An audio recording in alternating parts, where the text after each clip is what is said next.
मुसलमानों को देते, तुम 15 लाख हिंदुओं को दे देते। मायावती तो ऑलरेडी एजेंट यार बीजेपी का शुरू से रहा है। बीएसपी यहाँ से माइनस हो चुकी है। बीएसपी की पोल पट्टियां सारा एससी समाज जान चुका है जो उनका कैडर था। अच्छा, hello viewers, welcome to NN TV. जैसा कि आप देख सकते हैं, इकराम खान हमारे साथ मौजूद है, मंसूर साहब हमारे साथ मौजूद है और अभी हम खाना खाने आए हैं क्योंकि दिन भर की बहुत ज़्यादा थकावट हो चुकी है। लगातार एनएन टीवी आपको दिखा रहा है पब्लिक रिव्यूज, इंटरव्यूज। तो इसी सिलसिले में हमने ये सोचा कि वक्त कम है और काम ज़्यादा है, तो इकराम भाई से खाते खाते ही इंटरव्यू लिया जाए।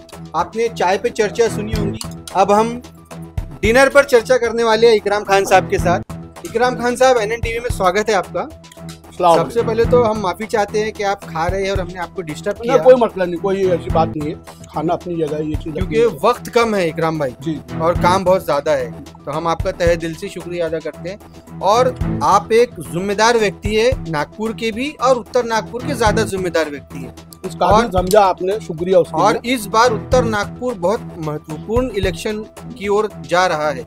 उसकी वजह यह है कि जो माहौल खराब हो रहा है हिंदू मुस्लिम, तो इस पर आपका क्या कहना है और उत्तर नागपुर में आप किसे जीतता हुआ देखना चाहते हैं और यहाँ के विकास कार्यों पर आप तफसील से अगर चर्चा करना चाहे तो। विकास के बारे में जो है अभी महत्वपूर्ण बात जो है विकास की नहीं है। अच्छा, रही बात जीतते हुए देखना किसे चाह रहे हैं, तो जाहिर सी बात है कि कोई यहाँ पे ऐसा व्यक्ति नहीं है जो कांग्रेस के अंदर में नितिन राउत साहब को टक्कर दे। अच्छा, रही बात हार और जीत की, हर पक्ष अपना अपना फाइटिंग में उतरा हुआ है। रही बात बीजेपी की, तो आज हमको विकास के तरफ में इस वजह से नहीं देखना। विकास तो किया साहब ने, उसमें कोई दो राय नहीं है। आज मेरे होटल के सामने का रोड ले लो आप जी, आज जो 80 फीट का रोड बना किसने बनाया? वो भी इस एरिया में, इस एरिया के अंदर मोटे पत्थर रहते थे, पत्थर थे और बहुत ही इंटर इलाका, और कुछ काम की और जरूरत है कभी पूरी नहीं होती है, समझेगा। 4G आया, 5G आया, 6G आया, जरूरत के हिसाब से चीजें बढ़ती ही जाएंगी, जरूरत इंसान की कभी पूरी होंगी नहीं। 5G में भी लैग हो रहा है वीडियो। हाँ, तो कहने का मतलब मेरा ये है कि अभी मसला विकास की बात नहीं है। आज कंडीशन जो है हमारे देश के हालत की बात है बीजेपी जिस तरीके से राज्य को चला रही है और जो चीजें घट रही है, जो नहीं घटना चाहिए था, बात उसके ऊपर में होना चाहिए। तो हम बात इसी पे करेंगे कि हमको कांग्रेस को लाना है और कांग्रेस आ रही है, इसमें नो डाउट, क्योंकि ऑलरेडी बीएसपी यहाँ से माइनस हो चुकी है। बीएसपी की पोल पट्टियां सारा एससी समाज जान चुका है जो उनका कैडर था। अच्छा, इसको तफसील से आप बता सकते हैं बीएसपी की क्या मतलब जो माइनस पॉइंट है अभी आज? क्योंकि बुद्धिस्ट टर्म्स की बात कर रहा हूँ, बुद्धम राउत जी को भी बी फॉर्म मिला था, आज किसी को भी फॉर्म मिल जाए। अच्छा, बीएसपी का, अच्छा, बीएसपी की जो छवि है जो मायावती ने खराब किया जी, मायावती तो ऑलरेडी एजेंट यार बीजेपी का शुरू से रहा है। ये बहुत बड़ा आरोप लगा रहे हैं। आरोप या मुझे बीएसपी बता दे कि तुमने कहां से यहाँ पे तुमने सीटें निकाला एमपीस के लिए महाराष्ट्र के अंदर में जी। कब तुमने खाता खोला? कोई खाता नहीं खोला। उसके बाद में इतना बड़ा प्रचार। आज यूपी की जनता ने उस चीज को समझ ली, मायावती को उनकी जगह बता दी। कहने का मतलब हम एक इलेक्शन हारे हैं यहाँ पे, और वो क्यों हारे थे? बीएसपी का कैंडिडेट उतना मजबूत मिला, कुछ नाराजगियां थी, समझे, इस वजह से वहां पे थोड़ा सा हम लोग माइनस हुए थे और वो उसको हार गए थे। लेकिन आज कंडीशन वैसी नहीं, आज दिशा बदल चुकी है। देश के अंदर में क्या हो रहा, राज्य में क्या हो रहा, कहाँ पे सौदेबाजी हो रही, किसका एमएलए कौन खा करके भाग रहा, किसका सिंबल कौन लेके भाग जा रहा। राजनीति रही कहाँ दी? आज तो छीना झपटी की राजनीति हो। लेकिन कांग्रेस के अंदर में, कांग्रेस के राज्य के अंदर में ऐसा थोड़ी किया कांग्रेस ने कभी। मैं सिर्फ दो ही बात करूंगा आपसे, 15-15 लाख देने का बात किया था। हिंदुत्व के ऊपर में बीजेपी चल रही है, हिंदुत्व के मुद्दे को लेकर के चल रही है। अरे भैया, नहीं मुसलमानों को देते, तुम 15 लाख हिंदुओं को दे देते। तुम हिंदुत्व की बात कर रहे ना, कम से कम हिंदुओं के अकाउंट में 15-15 लाख आते हैं, मुसलमानों को मत दो तुम। तो वो तो अमित शाह जी ने क्लियर कर दिया था ना, चुनावी मुद्दा है। नेशनल टीवी पर उन्होंने कहा था, नेशनल टीवी के ऊपर में कहा चुनावी मुद्दा था, मुद्दे सारे हैं। बाबरी मस्जिद के अंदर में आज राम मंदिर बना, अमित शाह ने बोला था बसों में बिठा करके वहां पे लेकर के जाएंगे, आपको दर्शन कराएंगे, लेकिन वहां पे गरीबों को दर्शन नहीं हुआ। सबसे दुर्भाग्य की बात तो यह है कि अब राम जी को भी जो है तो इन्होंने लेकर के गया साथ में वहां छोड़ने के लिए।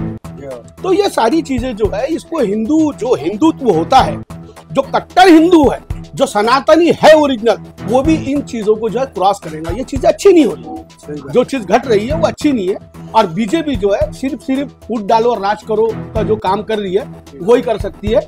और यहाँ पे कोई लड़ाई वड़ाई है नहीं, समझे, कोई ऐसी लड़ाई नहीं है कि राउत साहब के टक्कर के अंदर में कोई ये रहे। मतलब आपका कहने का मतलब है कि नितिन राउत जी वन साइड जीत रहे हैं। हाँ, और उनको प्लस यही है कि यहाँ पे बीएसपी दब चुका है।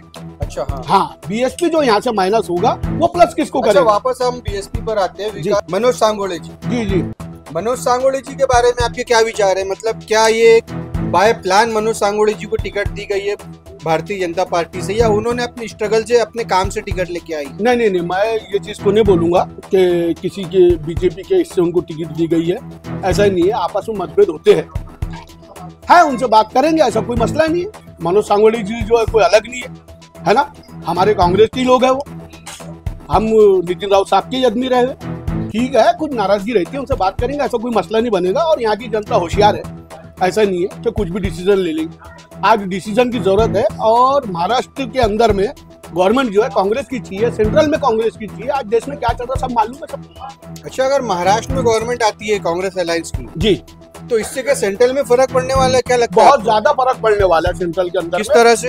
ये तो महाराष्ट्र गवर्नमेंट अगर कांग्रेस की बनती है तो ये समझ ली तुम के नीतीश बाबू भी इसके अंदर में और नायडू साहब भी पीछे हट सकते हैं। ये जो रुझान है ये कमजोर रुझान नहीं है, और इसको हंसी मजाक में ना ले। खास करके मुस्लिम कम्युनिटी से मैं बोलना चाहूंगा कि ये जो थोड़ा सा IMIM को लेकर के जो चल रहा है एक्टिविटीज को जो है ठीक है करना चाहिए। असद साहब बहुत अच्छे आदमी है, बहुत अच्छे वक्ता है, हमारा बहुत ज्यादा साइड लेते हैं, सांसदों में आवाज उठाते हैं, लेकिन इसका मतलब ये नहीं कि हम कुछ भी यहाँ पे एरिया के अंदर में करते हैं। असद साहब की नोयत नहीं है ये इस एरिया के अंदर में कि सीटें लड़ाई जाए करके। हम लोग अपने आप को देखो तो क्या परसेंटेज है, हम लोग कहाँ तक के जा सकते हैं। भाई ये लड़ाई, आज लड़ाई मैं बता रहा हूँ कि वो पॉलिटिक्स नहीं रह गई, समझे। आज तुम तादाद बताने की बात कर रहे, ये कर रहे हैं, वहां पे जाकर के पूछो यूपी के अंदर में तादाद बताने के चक्कर में बुलडोजर घर पे चलते हैं। उन लोगों से पूछो, समझे क्या कि क्या हाल हो रहे हैं करके। पहले ये नोहिया सुधार लो, देश को सुधार लो, उसके बाद में तादाद भी बताएंगे, सीटें भी बताएंगे, कोई मसला नहीं। डायरेक्ट MLA के लिए आ जा रहे, हमारी 4 सीट तो निकली नहीं कारपोरेशन में पूरे नागपुर से, MLA के लिए बराबर हम आ जाते। कहने का मतलब कोई भी चीज लड़ाई हो तो जरा तरीके की, है ना। और हम वो वैसा काम नहीं करेंगे। हम MIM के साथ में है, नो डाउट हम बहुत मोहब्बत करते हैं। अच्छा। लेकिन अंधभक्त नहीं है, और अंधभक्त नहीं बनेंगे, नहीं तो उनमें हमें क्या फर्क रह जाएगा भैया। जब वो भी फर्क नहीं जान रहे, हम भी फर्क नहीं जान, समझे। लड़ाई लड़ना है, सीधी लड़ाई लड़ना है, समझे, अंधभक्ति वाली लड़ाई नहीं लड़नी। हाँ, यहाँ से जो जीत रहा निकालो, और अभी से साहब ने खुद कहा है कि जहाँ से कांग्रेस निकल सकती है उसको निकालो। भाई वो तो बैलिस्टर आदमी, उनकी नजर पैनी नजर है, लेकिन हम कुछ लोग आकर के, अच्छा इसके अंदर में ये भी देख रहा मैं MIM के अंदर उत्तर नागपुर के कार्यकर्ता ही नहीं दिख रहे, मध्य से छोड़ के यहाँ आ गया। क्या बात कर? हाँ, अब मैं इनसे पूछना चाह रहा हूँ, वहां से MIM नहीं लड़ रही, वंचित नहीं लड़ रहा। अभी नूरा भाई का भी एक स्टेटमेंट आया कि भाई हमने जो है तो B.Pharm वापस लेने का बोला था, उन्होंने नहीं लिया। चलो नहीं लिया, तुम लड़ा भी नहीं रहे हो। मैं ये पूछना चाहता हूँ पूरे MIM के कार्यकर्ता जितने भी मध्य के अंदर में है, तुम्हारे घर के लोग वोट किसको करेंगे? बताओ, मेरा सवाल। कांग्रेस को करते हैं बीजेपी को? मतलब आप बहुत बड़ा आरोप, एक नूरा जो शाहिद रंगून वाला जैसे एक बड़े पदाधिकारी पे बड़ा आरोप लगा रहे आप कि उनके घर से ही MIM वोट नहीं पड़ता। नहीं, मैं ये नहीं बोल रहा हूँ, आज सीट वहाँ पे नहीं लड़ रही है। हाँ, अच्छा, इतने भी मुस्लिम है, MIM नहीं लड़ रही तो किसको वोट करें? वोट किसको देंगे, मेरा सवाल है। ऐसी बात है कांग्रेस को। तो फिर हमको क्यों समझाने को आ रहे कि यहाँ पे MIM को डाल दो? तो यहाँ MIM लड़ रही है ना। अरे हाँ भाई, लड़ रही है तो वहां से क्यों नहीं लड़ाया तुमने? और अगर तुम वहां पे अगर कांग्रेस को डाल रहे हो तो यहाँ से भी क्यों नहीं तुम बोल रहे कांग्रेस को? तुम्हारी सीट चल रही, मध्य से तो MIM लड़ा रही थी, वो तो अनीस अहमद साहब ने खेल कर दिए ना। नहीं, खेला तो इनको कहीं पे भी है। देखो, इस सीट MLA के अंदर मैं बोलूंगा कहीं पे भी खेला होगा, समझेगा, और ये उतना बड़ा खेला होगा नहीं, है ना। मेरा कहने का मतलब है MIM से भाई 1, 2, 3 स्टेप के बाद में तो सीढ़ी आदमी चलेगा यार। जी, समझे क्या? इकराम खान ने कौन सा दम ने मारा था ये बताइए आप, क्या कसर छोड़ा था इलेक्शन के अंदर में? असद साहब आए, इम्तियाज जलील साहब को हमला है, पठान साहब को लेकर के आए, रुपया पैसा खर्चा धूमधाम, सीट नहीं निकली ना भाई। आज MLA के लिए तैयार कैसा कर देते तू? क्या सोच करके कर रहे हैं? क्या परसेंटेज वोटों का? ये तो जहाँ तो MIM की सीट आई थी वहाँ पे कौन से उनके नगर सेवक थे, उसके बाद भी तो 2 MLA जीते ना। नहीं तो उतना तो बड़ा एरिया था ना, उतना तो काम था ना वहाँ पे। मैं क्या बोल रहा हूँ आपको, मैं परहेज नहीं कर रहा हूँ उससे। MIM को लड़ाने से मेरे को कोई परहेज नहीं, कोई डाउट नहीं, लेकिन सीटें वही तो लड़े यार। तो फिर तुमने मध्य में क्यों नहीं लड़ाया? चलो उत्तरी की उत्तर पसंद आ गया आपको। मध्य में खेल हो गया ना उनके साथ। अरे खेल तो कहीं पे भी होगा साहब, नहीं समझेगा। डिसीजन है तुम्हारे गलत है, डिसीजन गलत है, कैसा खेल नहीं होगा? मध्य नागपुर के अंदर से मुझे बता, हलवा समाज कमजोर है वहाँ? क्यों नहीं तुमने हलवा समाज का कोई कैंडिडेट उठाया? क्यों नहीं बात किया? क्यों नहीं बात किया? तो हलवा समाज लड़ता। अरे भाई, अगर तुम अपनी क्वांटिटी बता रहे हो, तादाद बता रहे हो, तुम अपना वोटर्स बता रहे हो, यहाँ पे क्यों लड़ रहा हो? यहाँ क्यों होगा? क्या आ गया तुम्हारा? क्या परसेंटेज है यहाँ पे? क्या लिया था तुमने पिछले बार में? 9.5। अभी कहाँ तक के जाएंगे तुम? अभी 15,000 का टारगेट है। उनका 15,000 का। तो क्यों भैया, क्यों खराब कर रहे हो यार? क्यों खराब कर रहे हो? काशीराम की विचारधारा पे चल रहे हैं ना। हाँ, काशीराम पहले चुनाव लड़ो, हाँ, फिर हारने वाले बनो, फिर हराने वाले बनो, और तो फिर जीतो। मेरा तहे दिल से शुक्रिया, इस पार्टी का फिर वेलकम। आइए ना कॉर्पोरेशन। हाँ, कॉर्पोरेशन, राइट। आइए, मैं तुम्हारे साथ खड़ा हूँ, झंडा लेके खड़े रहूँ। हाँ, हो गया, मेरे भाई को भी लाऊंगा जी। जहाँ पे हम जीत सकते हैं उस जगह को छोड़ना नहीं है, जहाँ पे हम कोई कंडीशन नहीं है। काय को बदनामी के लड्डू फोड़ रहे हैं। अच्छा, जाते जाते आखिरी सवाल, उत्तर नागपुर की जनता के जी। लिए एक शॉर्ट में कोई मैसेज दे दीजिए। बस यही है कि ज्यादा का हेरा फेरी करना नहीं है, समझे? कांग्रेस को सीधा सीधा वोट करिए, जीत करके आ रहे हैं, और आप लोगों की दुआ रहेंगे तो बहुत ज्यादा लीड भी देंगे, समझे? और खास करके मुसलमानों से कहूंगा, अभी ये सब करने का, लफड़े करने का टाइम नहीं है। ठीक है, शिकवे शिकायत चलते रहते हैं, है ना? और कभी एक घर में 4 भाई है तो उनमें भी आपस में मतभेद रहता है, लेकिन इसका मतलब ये नहीं है मुसीबत में चारों भाई। हाँ, अरे भाई, हमको तो सीख लेना चाहिए यार, समझे क्या? सिया सुन्नी, सिया सुन्नी, सिया सुन्नी। अरे सियाओं ने हमारा साथ दे दिया भाई, हम तो सब यार एक ही इमाम के मानने वाले, कहाँ लफड़ा लगा कर। आज कम से कम उनसे तो इबरत ले लो। इतना नुकसान झेलने के बाद में भी उन्होंने थोड़ी किसी के ऊपर में आरोप रखा है, समझे क्या?